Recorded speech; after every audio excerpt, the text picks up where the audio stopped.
Ya, saudara, hari ini kita akan membahas satu tokoh di dalam Alkitab, namanya Yeftah. Ya, Yeftah. Yeftah seorang pahlawan yang terbuang. Nah, untuk itu kita baca satu bagian firman Tuhan. Sebenarnya ini dari 3 pasal, 10, 11, 12 ya. Walaupun pasal 10-nya dimulai ayat 6 dan pasal 12-nya diakhiri dengan ayat yang ke-7, tetapi ini rangkaian satu kisah tentang Yeftah, saudara-saudara ya. Nah, untuk itu saya mengajak kita membaca hanya Hakim-Hakim pasal 10 ayat yang ke-6 sampai yang ke-18 ya. Nanti saudara, saya berharap sudah membaca seluruh kisah ini sampai pasal 12, saudara ya. Oke, saya akan bacakan ayat yang ke-6. Firman Tuhan berkata begini. Orang Israel itu melakukan pula apa yang jahat di mata Tuhan. Mereka beribadah kepada para Baal dan para Hasitoret, kepada para Allah orang Aram, para Allah orang Sidon, para Allah orang Moab, para Allah Bani Amon, dan para Allah orang Filistin. Tetapi Tuhan ditinggalkan mereka dan kepada Dia mereka tidak beribadah. Lalu bangkitlah murka Tuhan terhadap orang Israel, dan Ia menyerahkan mereka ke dalam tangan orang Filistin dan Bani Amon. Dalam tahun itu juga orang Israel ditindas dan diinjak mereka. 18 tahun lamanya mereka memperlakukan demikian semua orang Israel yang di seberang sungai Yordan, di tanah orang Amori yang di Gilead. Dan Bani Amon pun menyeberangi sungai Yordan untuk berperang melawan suku Yehuda, suku Benyamin, dan keturunan Efraim, sehingga orang Israel sangat terdesak. Lalu berserulah orang Israel kepada Tuhan, katanya, kami telah berbuat dosa terhadap Engkau, sebab kami telah meninggalkan Allah kami, lalu beribadah kepada para Baal. Tetapi firman Tuhan kepada orang Israel, bukankah aku yang telah menyelamatkan kamu dari tangan orang Mesir, orang Amori, Bani Amon, orang Filistin, orang Sidon, suku Amalek, dan suku Maon yang menindas kamu ketika kamu berseru kepadaku? Tetapi kamu telah meninggalkan aku dan beribadah kepada Allah lain. Sebab itu aku tidak akan menyelamatkan kamu lagi. Pergi sajalah berseru kepada para Allah yang telah kamu pilih itu. Biarlah merekalah yang menyelamatkan kamu pada waktu kamu terdesak. Kata orang Israel kepada Tuhan, kami telah berbuat dosa, lakukanlah kepada kami segala yang baik di matamu. Hanya tolonglah kiranya kami sekarang ini.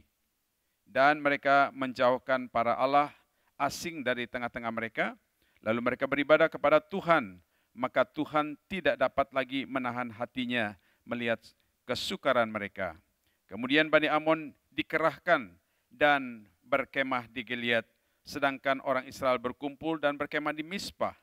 Maka para pemimpin bangsa Gilead berkata seorang kepada yang lain, siapakah orang yang berani memulai peperangan melawan Bani Amon itu? Dialah yang harus menjadi kepala atas seluruh penduduk Gilead. Ya saudara, mungkin sedikit kita lihat secara gambaran besar tentang kitab Hakim-Hakim, saudara ya. Nah saudara, kitab Hakim-Hakim ini tujuannya adalah Allah ingin menyatakan tindakan keadilan Allah kepada bangsa Israel ketika mereka melakukan hal yang jahat di mata Tuhan. Tetapi sekaligus kitab ini menyatakan tentang kasih Allah kepada bangsa Israel ketika mereka mencari Tuhan, ketika mereka datang untuk kembali kepada Tuhan, saudara. Jadi intinya adalah bahwa kitab Hakim-Hakim ini menunjukkan kepada kita tentang Allah yang maha adil dan maha kasih. Artinya keadilan Allah itu Dia harus menghukumkan yang salah, tetapi Dia maha kasih, Dia juga mendengar seruan dan menolong orang-orang yang mau berbalik kepada Tuhan. Nah, saudara, setelah Yosua memimpin, maka Allah mengangkat seorang hakim. Nah, hakim di sini, saudara, adalah seorang penguasa, atau dia seorang pimpinan militer, atau dia adalah seorang yang mempunyai kemampuan untuk memimpin pengadilan secara hukum. Jadi kita punya bayangan bahwa seorang yang diangkat oleh Allah menjadi hakim bagi bangsa Israel adalah paling tidak, saudara ya.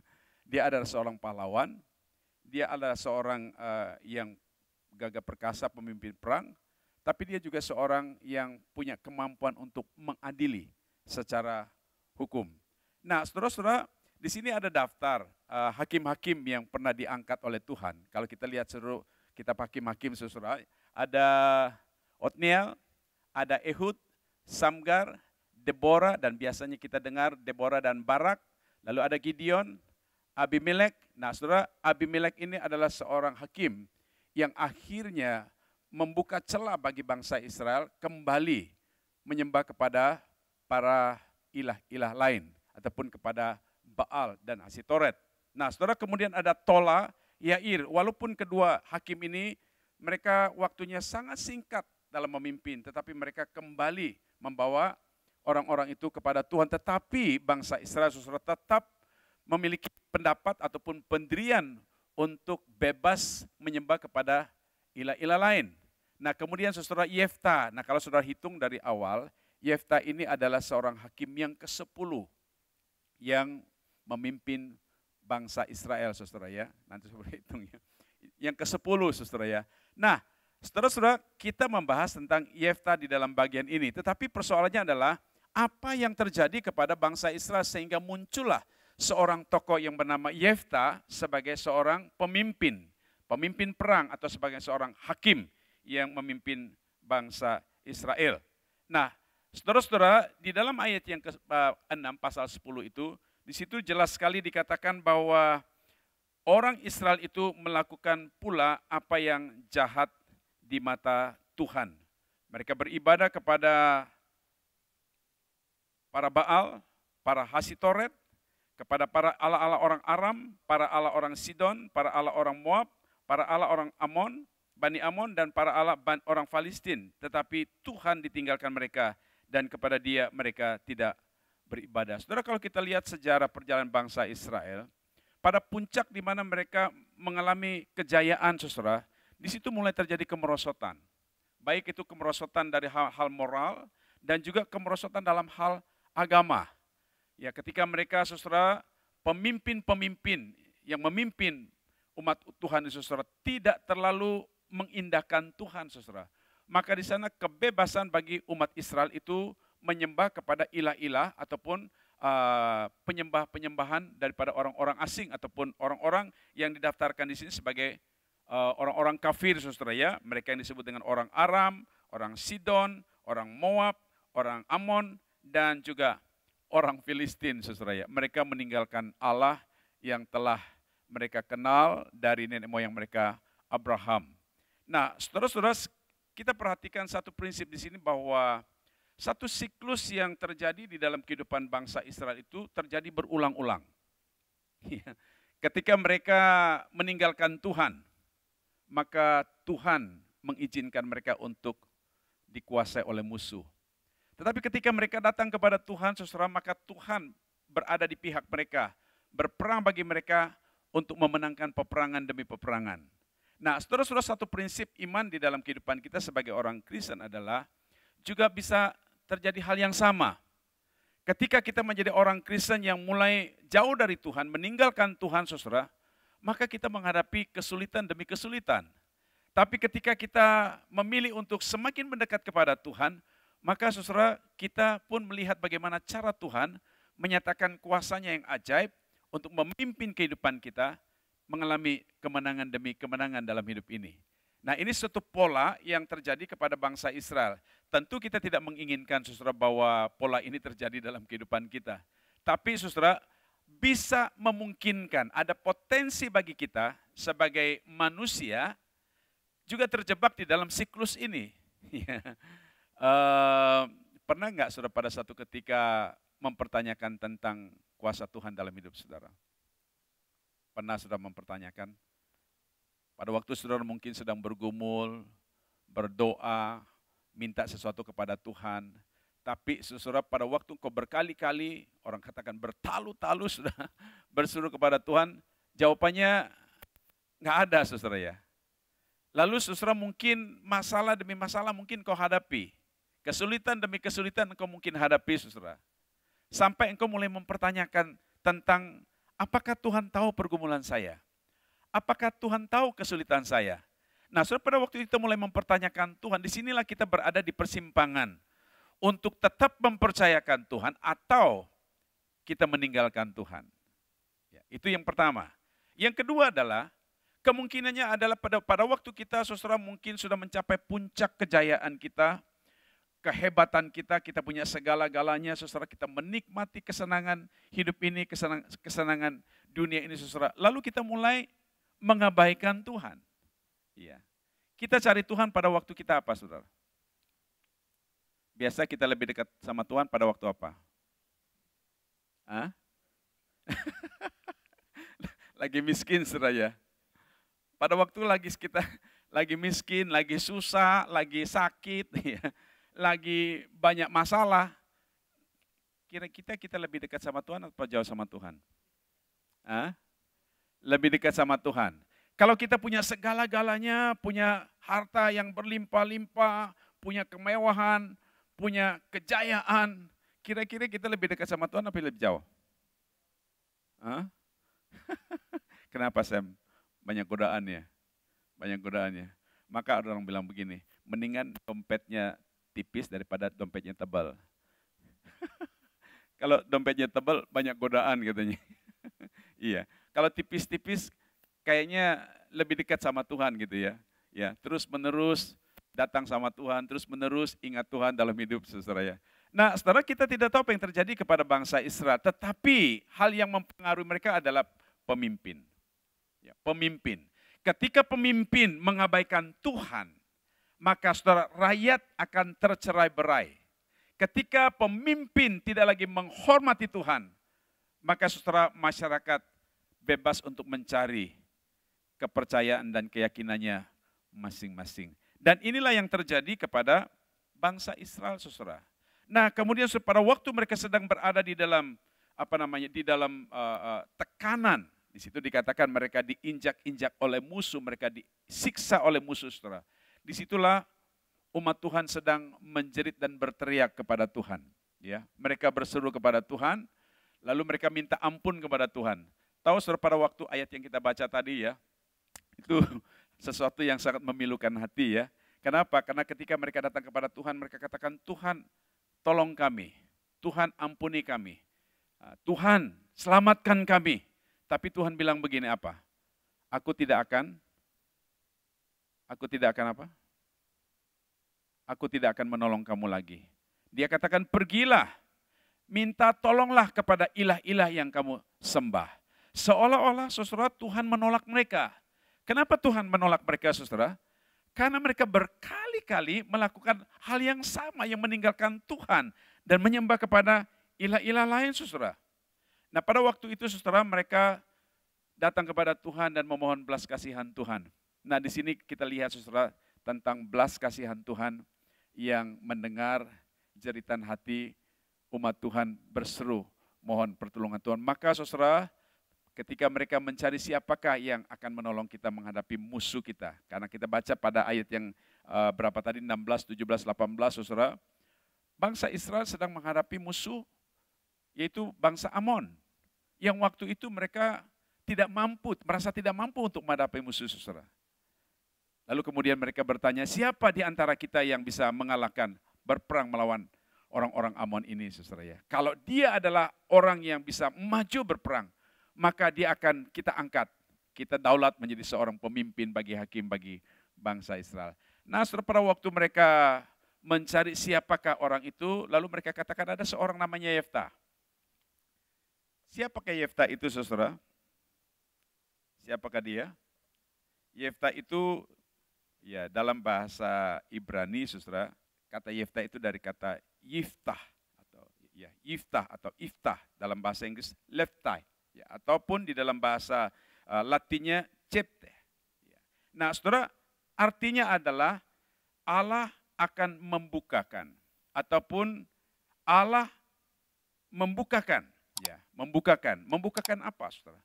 Membuka jalan bagi mereka ketika mereka menghadapi ancaman, membukakan jalan ketika mereka mengalami jalan buntu, membukakan jalan di dalam setiap masalah-masalah yang mereka hadapi. Tentu saudara, pemunculan Yefta di sini yang akan nanti didaulat sebagai pemimpin bukanlah kebetulan. Memang kita tahu Yefta, saudara, dikatakan dia adalah seorang apa? Dikenal seorang anak perempuan sundal dari Gilead. Ya kan? Artinya bukan anak sah daripada Gilead.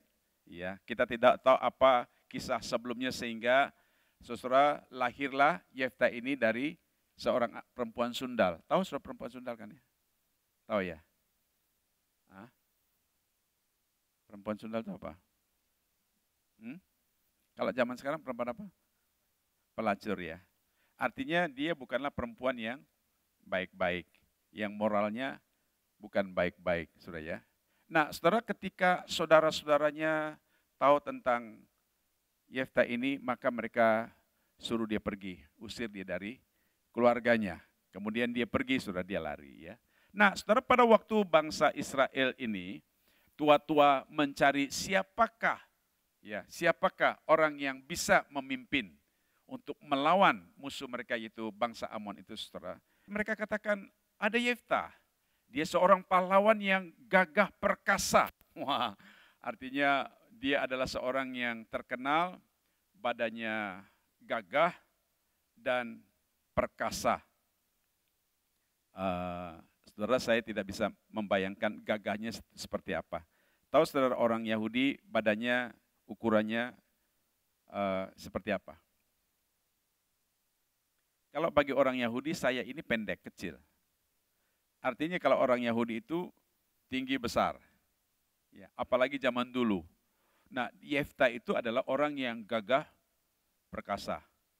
Saya nggak tahu gagah perkasanya itu seperti apa, berotot kali ya, atau badannya sispek,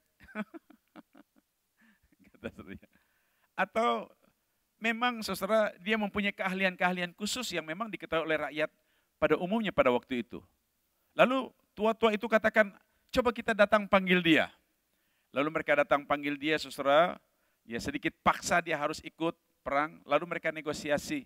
Ya, gimana? Kalau saya memenangkan, maka saya akan memimpin umat ini. Lalu mereka katakan, terjadilah seperti yang engkau katakan kepada kami. Kalau engkau menang, ya, maka saudara, Yefta menerima tawaran itu. Saudara, saya kira satu prinsip yang kita perlu pelajari di sini adalah setiap kali Israel menyembah kepada berhala suatu bangsa lain, bangsa itu akan menindas daripada umat Tuhan. Ya, ketika mereka meninggalkan Tuhan, Tuhan izinkan musuh-musuh mereka untuk menindas umat Tuhan. Ini satu hal yang sangat-sangat ironis, saudara. Ya, sangat ironis. Padahal ya mereka tahu apa yang bakal akan terjadi ketika mereka meninggalkan Tuhan, tetapi dari generasi ke generasi itu terjadi kepada mereka. Nah, prinsip penting, prinsip rohani bagi kita hari ini, saudara, pada waktu kita berkata saya percaya kepada Tuhan, maka saudara, kita harus sungguh-sungguh mempercayai Tuhan sebagai Tuhan dalam hidup kita. Ketika kita berkata saya percaya kepada Tuhan dan engkau mulai meninggalkan Tuhan, Tuhan izinkan engkau. Perhatikan, Tuhan izinkan engkau ditimpa oleh berbagai persoalan-persoalan dan bahkan mungkin malapetaka yang terjadi kepada kita. Kita tidak tahu. Tapi saudara, ini prinsip rohani, saudara, ya, yang kita harus belajar bersama-sama. Jadi Allah menyerahkan mereka kepada tangan musuh-musuhnya. Nah, saudara, pada waktu umat Tuhan mulai meninggalkan Tuhan, saudara lihat, Tuhan katakan begini, lalu bangkitlah murka Tuhan terhadap orang Israel, dia hanya menyerahkan mereka ke dalam tangan Filistin, dalam tangan orang-orang Filistin dan Bani Amon. Nah, saudara, pada waktu mereka datang kepada Tuhan, maka saudara perhatikan di sini, mereka datang berteriak dan berseru kepada Tuhan, memohon pengampunan Tuhan dan mencari pertolongan Tuhan. Ya, sekalipun saudara, setiap kali orang Israel ditindas oleh musuh, mereka kembali kepada Tuhan, di sana ada pengampunan yang Tuhan berikan kepada umat Tuhan, kepada bangsa Israel. Saudara-saudara, saya kira prinsip penting, prinsip rohani juga pada kita hari ini. Pada waktu kita sedang mungkin terpuruk, kita jatuh, mungkin jauh dari Tuhan, saudara. Ketika kita punya kesadaran kita butuh akan Tuhan, kita datang berseru kepada Tuhan, kita meminta pengampunan dari Tuhan, maka saudara, Tuhan menyatakan belas kasihannya untuk memberikan kepada kita pengampunan dan pertolongannya. Nah, saudara, pada waktu Tuhan mendengar seruan doa bangsa Israel, maka dia munculkan saudara seorang yang bernama Yefta. Nah, saudara perhatikan pada waktu Yefta dipanggil untuk memimpin umat Tuhan, saudara. Ini menarik. Yefta tidak serta-merta berkata begini, saya orang yang gagah perkasa, saya harus menghadapi, ayo kita langsung masuk perang. Mari beramai-ramai, kita angkat senjata. Kita maju lawan musuh kita, Bani Amon. Enggak. Yang dilakukan oleh Yefta adalah, dia datang bertanya kepada Tuhan. Saudara, saya kira ini satu prinsip yang penting sekali. Ketika ada persoalan, kita ada masalah, memang mungkin kadang-kala kita spontanitas untuk meresponi situasi kita dengan tindakan, perbuatan, ataupun apapun yang kita lakukan. Tetapi bagus sekali kita belajar dari seorang Yefta pada waktu dia mendapatkan tantangan itu, saudara, dia datang kepada Tuhan. Dia berdoa kepada Tuhan dan menanyakan kepada Tuhan. Nah, saudara, kiranya ini menjadi satu pelajaran penting bagi kita pada waktu kita sedang menghadapi tantangan dalam hidup ini. Mari kita belajar untuk bertanya kepada Tuhan. Ya, bertanya kepada Tuhan, apakah Tuhan izinkan saya, apakah Tuhan berkenan atas apa yang saya harus lakukan, apakah Tuhan ikut menyertai di dalam peperangan ini. Nah, saudara-saudara, ketika dia berdoa kepada Tuhan, dia mulai dia mulai susun strategi untuk negosiasi. Ya, tahu saudara, pada waktu dia sudah dipercayakan, ditanya sama Tuhan, lalu dia tidak serta-merta langsung terjun perang, tetapi dia mengutus utusan-utusannya menghadapi orang Amon untuk negosiasi. Ya, beberapa kali dia utus, saudara. Setelah itu, saudara, dia baru mengadakan serangan bersama-sama dengan pasukannya beramai-ramai untuk menyerang Bani Amon. Dan kemudian, saudara, kita tahu bahwa Allah memberikan kemenangan kepada mereka, saudara, ya. Perhatikan di dalam ayat yang ke-21, 23, 24, 27, saudara, ya. Tetapi saya kutip ayat yang ke-21 berkata begini, tetapi Tuhan Allah Israel menyerahkan Sihon dengan seluruh rakyatnya ke dalam tangan orang Israel, dan mereka dikalahkan sehingga orang Israel menduduki seluruh negeri kepunyaan orang Amori, penduduk negeri itu. So, saya mau garis bawah kata ini, tetapi Tuhan Allah Israel menyerahkan, kata menyerahkan. Nah, saudara, artinya apa? Artinya pada waktu Yefta memimpin pasukan-pasukan berperang di medan perang, saudara, maka Allah, saudara, berada di pihak Yefta karena dia sebelum bertindak, dia konsultasi, dia berdoa sama Tuhan. Dan pada waktu dia masuk di medan perang, saudara, maka dia tidak berperang sendiri. Dia melibatkan Tuhan di dalam peperangan itu. Maka saudara, di ayat yang ke-21, 23, 24, dan 27 di situ dikatakan bahwa Allah memberikan kepada mereka kemenangan. Artinya, saudara, Allah lah yang bertindak untuk memberikan kemenangan bagi umat Tuhan. Walaupun, saudara, dikatakan Yefta orang yang gagah perkasa, orang yang mungkin punya keahlian di dalam berperang, tapi, saudara, firman Tuhan katakan bahwa yang memberikan kemenangan kepada mereka bukanlah Yefta, tetapi Tuhanlah yang bertindak untuk memberikan kemenangan kepada umat Tuhan. Saudara, saya kira satu hal yang kita perlu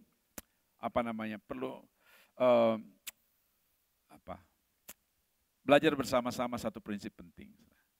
Ketika kita menghadapi kesulitan, tantangan yang terlalu berat dalam hidup kita, lalu kita bergumul dan kita berdoa, dan mungkin kita punya keahlian teknis dan pengalaman-pengalaman bagaimana mengatasi kesulitan kita, saudara. Pada waktu kita bisa dilepaskan dan dibebaskan dari segala ancaman, saudara, maka saya perhatikan baik-baik, itu bukan karena kuat gagah kita. Bukan karena semata-mata kehebatan kita. Tetapi karena Tuhan terlibat di dalam peperangan hidup kita.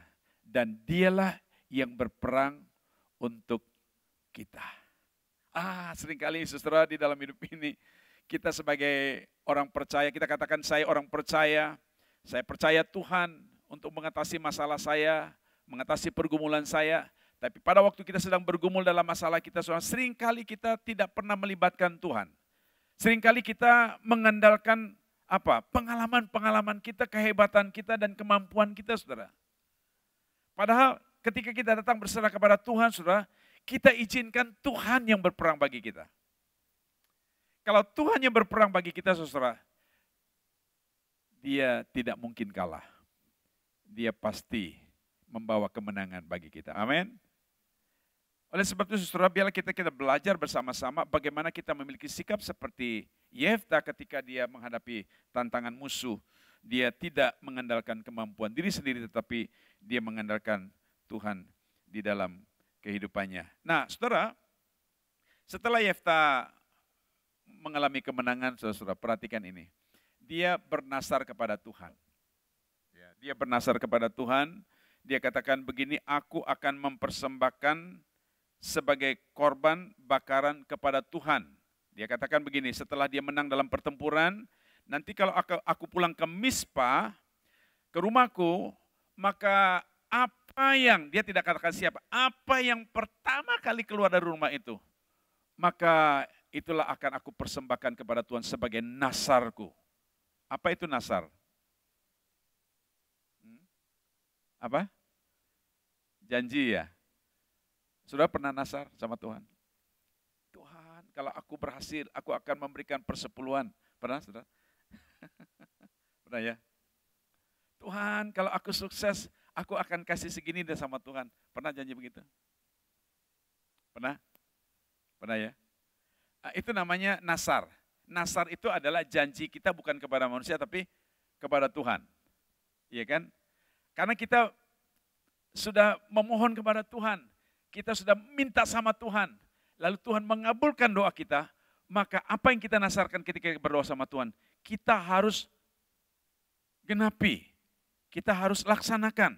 Kalau kita tidak melakukan apa yang kita nasar kepada Tuhan, maka saudara ada konsekuensinya. Mungkin Tuhan ambilkan kembali itu semua apa yang kita sudah miliki,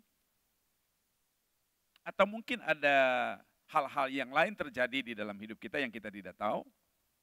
Mungkin itu kecelakaan, itu mungkin ada musibah, atau ada kekurangan-kekurangan yang lain yang terjadi kepada kita, kita tidak tahu.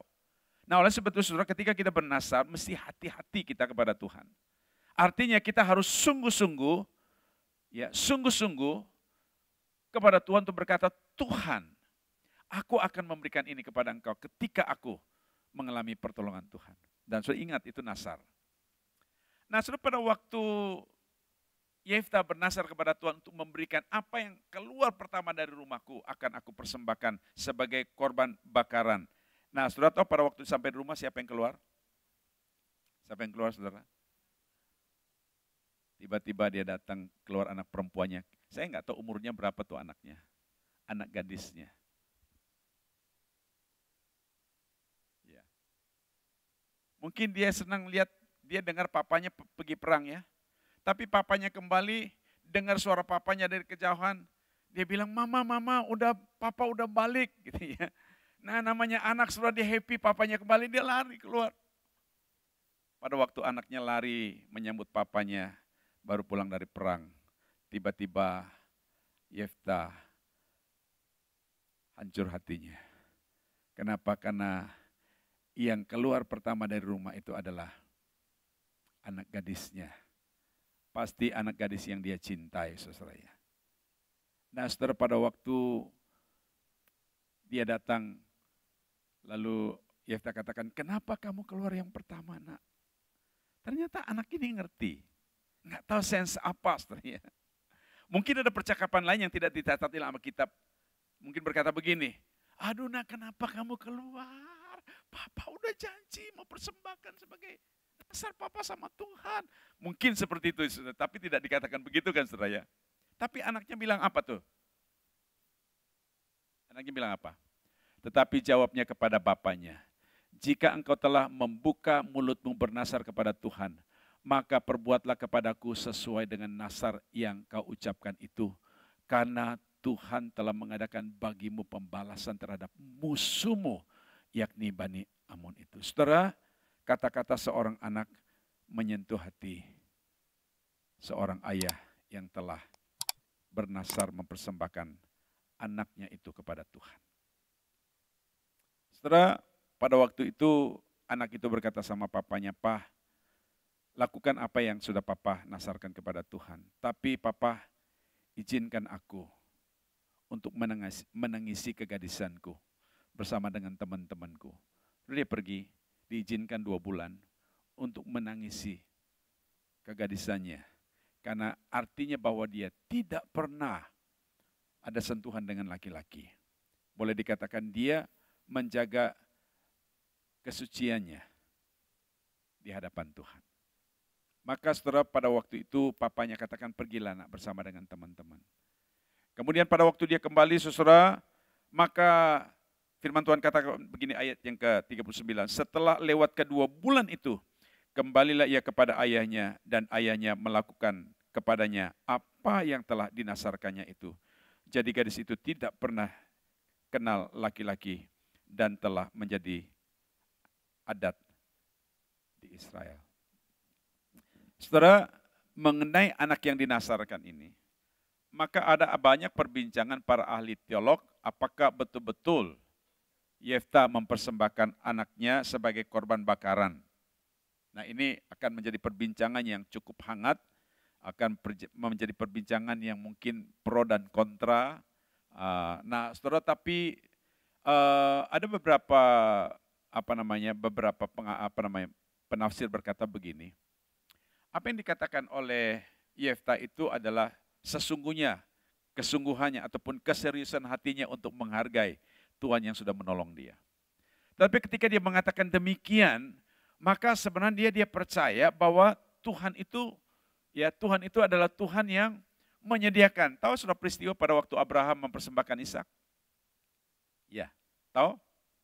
Waktu dia bawa Ishak ke Gunung Moria lalu mau disembelih. Ya, pada waktu dia disembelih terjadi betul-betul disembelih? Enggak ya. Lalu pada waktu diambil pisau itu langsung mau sembelih, ada suara berkata, apa? Dia katakan, "Ishak, jangan sembelih anakmu, lihatlah di sampingmu, di semak-semak itu ada seekor domba yang tertambat." Lalu dia katakan persembahkan. Artinya begini, memang Tuhan minta, kalau kita pikir begini saudara ya, Tuhan itu kok tega banget sih mempersembahkan anak ya. Anak Ishak, tahu Ishak anak tunggal kan? Bayangin, itu udah lama dinantikan sama Ishak. Habis itu Tuhan udah kasih anak satu-satunya dalam waktu yang sangat lama. Tahu Ishak datang waktu Abraham umur berapa? Umur berapa? Hah? 100 tahun. Iya kan? Bayangin saudara ya, itu janji yang sudah dinanti-nantikan, begitu punya anak, Tuhan minta lagi. Iya kan? Minta lagi. Lalu Tuhan bilang, persembahkan bagiku. Saudara, kalau kita berpikir secara manusiawi ini, kayaknya Tuhan ini kok tega banget sih. Anak kok dipersembahkan saudara ya. Mungkin konsep itu ada di dalam pikiran Yeftah ketika dia berkata, "Oke lah kalau begitu, apa yang ada, kalaupun itu anak saya, no problem, saya yakin Tuhan pasti sediakan."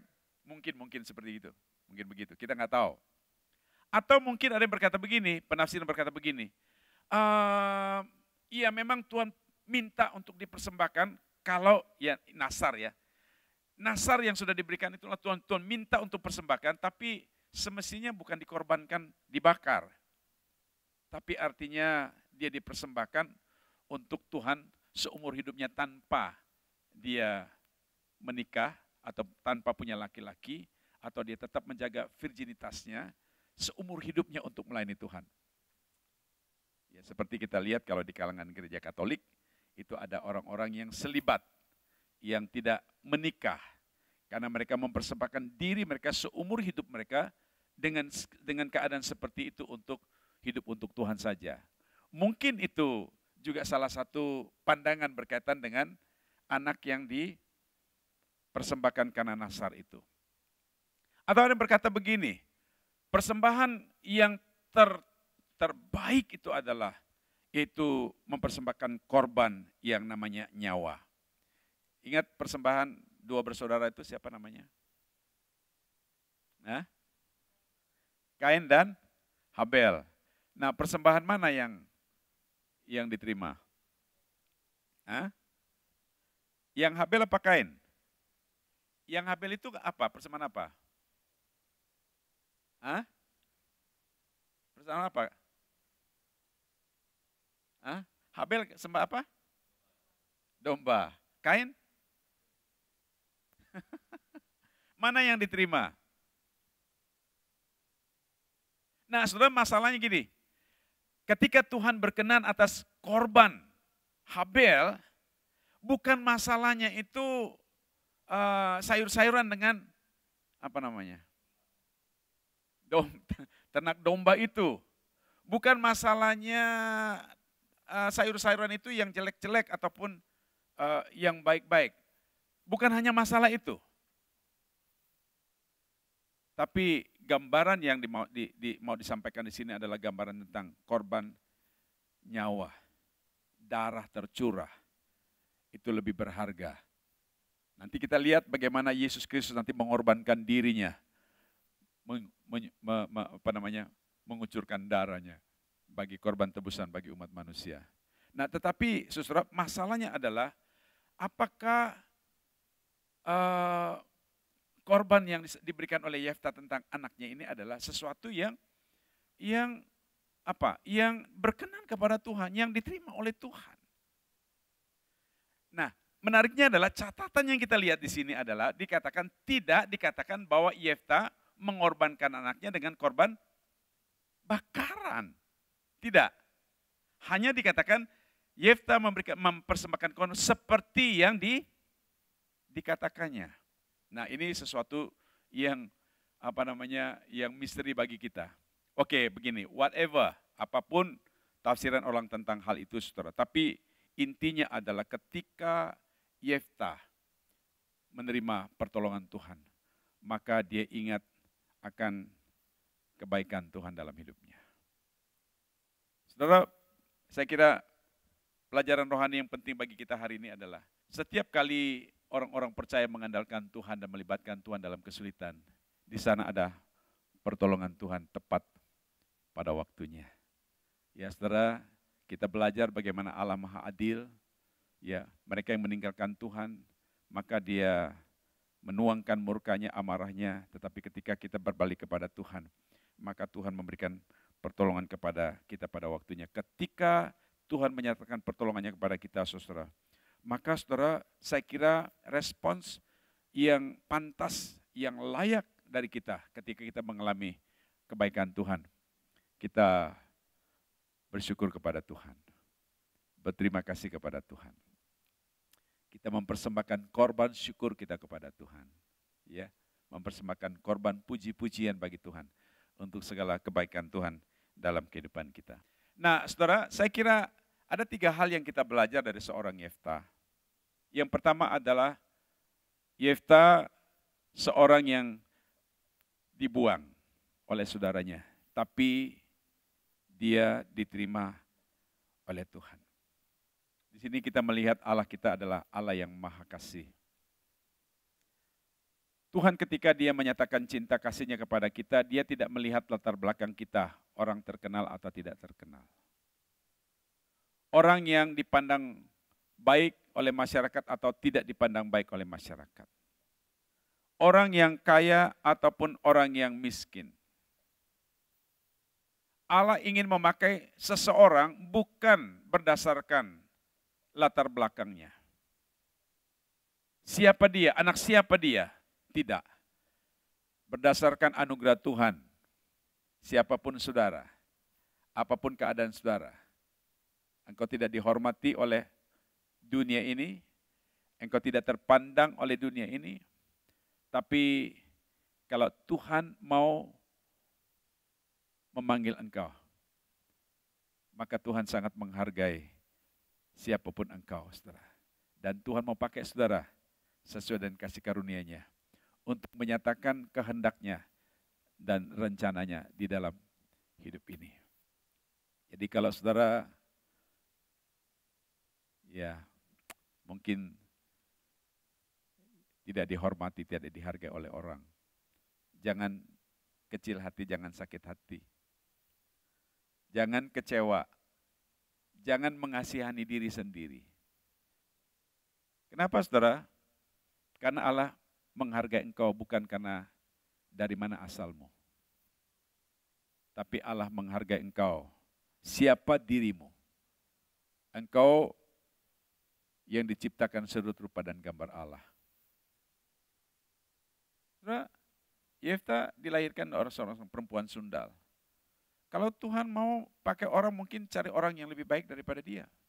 Tapi kenapa Tuhan mencintai dia dan menerima dia? Dan memakai seorang Yefta, anak perempuan sundal. Sekali lagi saudara, Allah berdaulat untuk menentukan rancangannya bagi setiap orang. Allah punya otoritas berdasarkan kasih karunia-Nya bisa memakai siapapun menjadi alat dalam tangan Tuhan untuk menyatakan kehendak-Nya bagi dunia ini. Yang kedua adalah, Yefta adalah seorang hakim yang gagah perkasa, tapi dia mengandalkan Tuhan dalam hidupnya. Saya kira kita perlu belajar satu hal prinsip penting, saudara. Jangan pernah membanggakan dengan kehebatan kita, dengan keahlian kita, dengan apapun yang kita miliki. Karena apapun yang kita miliki ada limited, ada batas, ya, batas kemampuan kita untuk mengandalkan segala sesuatu yang ada pada kita. Tapi ketika kita mengandalkan Tuhan, saudara, maka Allah mampu melakukan melampaui daripada apa yang bisa kita lakukan dalam hidup ini. Jadi belajar untuk andalkan Tuhan. Gitu ya. Belajar andalkan Tuhan. Yang ketiga, Yefta seorang hakim yang mengandalkan Tuhan, tetapi dia tetap mengatur strategis untuk berperang. Nah, saudara, maksud saya begini, kadang-kadang kita bilang begini, Tuhan, aku percaya kepada Engkau, Engkau pasti tolong saya dalam segala kesulitan saya. Tapi kita tidak buat apa-apa. Kita tidak ngapa-ngapain, kita tunggu mujizat Tuhan. Ya Tuhan, aku udah berdoa sama Tuhan, aku minta Tuhan tolong. Aku tinggal tunggu diam-diam. Ya, tunggu saat Tuhan bertindak, saya ikut kehendak Tuhan. Saudara, hebat sekali. Seorang Yefta, walaupun dia bersandar sama Tuhan, tapi dia tetap memikirkan bagaimana caranya menghadapi kesulitannya. Kenapa? Tuhan memberikan kepada kita hikmat. Kita memang percaya sama Tuhan, tetapi ada bagian yang Tuhan memang berikan kepada kita untuk kita kerjakan. Misalnya, kita sebagai seorang pedagang, kita berdoa sama Tuhan, Tuhan berkati daganganku, berkati usahaku. Lalu dari pihak kita sebagai responsibility kita, maka kita harus juga memikirkan apa yang harus kita kerjakan, kita lakukan. Supaya bisnis saya, dagangan saya bisa berkembang, bisa maju. Iya kan? Karena Tuhan memberikan kepada kita, memberikan kepada kita hikmat untuk memikirkan, merancangkan, dan juga menghadapi hidup ini. Jadi walaupun kita orang yang andalkan Tuhan, bukan berarti begini saudara, bukan berarti saya tolong Tuhan supaya ini bisa terrealisasi, enggak. Tapi ketika kita datang kepada Tuhan, minta Tuhan tolong kita, maka bagian kita adalah melakukan bagian kita yang Tuhan percayakan kepada kita, sesuai dengan keahlian kita, sesuai dengan kemampuan kita, saudara. Maka di sanalah Allah bertindak untuk menyatakan kehendak-Nya, memberikan kepada kita jalan keluar, memberikan kepada kita pertolongan pada waktunya. Itu saudara ya. Ada 3 pertanyaan. Nah, saudara coba mendiskusikan pertanyaan ini. Ya, boleh ya, silakan ya. Ya, pertanyaan yang pertama adalah, kalau kita lihat kasus tadi, kasus yang terjadi kepada Yefta, Lalu kepada bangsa Israel tadi, saudara, mereka satu saat mereka meninggalkan Tuhan. Kenapa mereka meninggalkan Tuhan? Ya, nah saudara, dalam hal apakah kita pernah meragukan Tuhan dan meninggalkan Tuhan dalam hidup kita? Mungkin engkau tidak pernah melakukannya, tetapi mungkin terbesit, terpikir, kira-kira orang bisa meninggalkan Tuhan itu dalam hal apa kira-kira? Coba diskusikan ya, diskusikan. Kalau mungkin sudah pernah mendengar ada orang yang tadinya begitu setia sama Tuhan, tiba-tiba sekarang dia udah nggak pernah setia lagi, tidak lagi ke gereja, tidak lagi melayani. Kira-kira kenapa tuh? Ya. Lalu pertanyaan yang kedua adalah, momen apa yang membuat saudara akhirnya kembali mencari Tuhan? Ya. Atau misalnya ada orang yang saya pernah tahu, dulu dia pernah jauh dari Tuhan. Ya tiba-tiba kok dia kembali kepada Tuhan lagi. Kira-kira apa yang membuat dia mencari Tuhan? Lalu yang terakhir adalah, kalau dia kembali kepada Tuhan, bagaimana caranya? Bagaimana saudara kembali kepada Tuhan?